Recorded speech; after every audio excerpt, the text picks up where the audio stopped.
Both Alec and Nicola gave everything they had to give us what we have today, and yet both were so very young, as many who serve their country are. It was a fact that did not go unnoticed by other servicemen and women who weren't necessarily on the battlefield, but who worked tirelessly and selflessly nonetheless to help and save those who were. To the medical personnel that served our soldiers and our country, we owe them so much as well. I think home to me is a sense of belonging, but that belonging can be to people or place. I think the letters home meant everything to her and to her mother. That's all I had in those days, except for maybe the odd telegram. No phone calls, certainly. You knew your kid was still alive if you got a letter, but you weren't guaranteed because some of those letters took 2 months to arrive. I would like to think that she increased the role of placing awareness around mental health, but I think in reality it would only be to those nurses where she would say, how would you feel if it was your own brother lying here, you know, in this state? So maybe she would increase their awareness. Well, in World War I, they called it shell shock. PTSD is just the new terminology.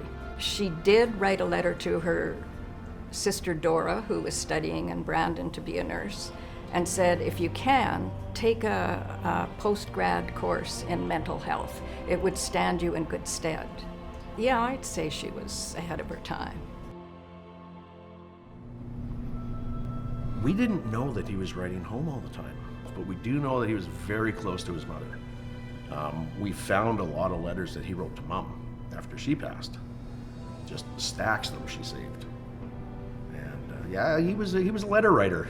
He is about family, 100% about family all the time. Everything he did was about family. For me, his biggest legacy would be starting up the military museum here on the base. Probably one of the biggest reasons why we'd had all of his memorabilia go to the museum. Home is everything. Family's big.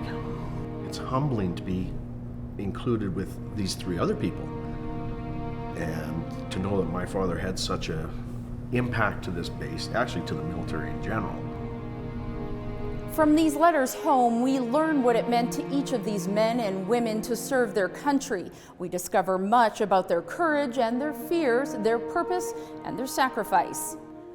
But ultimately, through their letters home, which they took such care and commitment to write at all costs, we learn what each of these servicemen and women cherished most, the reason for risking their lives, and that, of course, was home. As much as they were fighting for their home then, they were also fighting for our homes now. And we know that the power of home is more important today than ever before.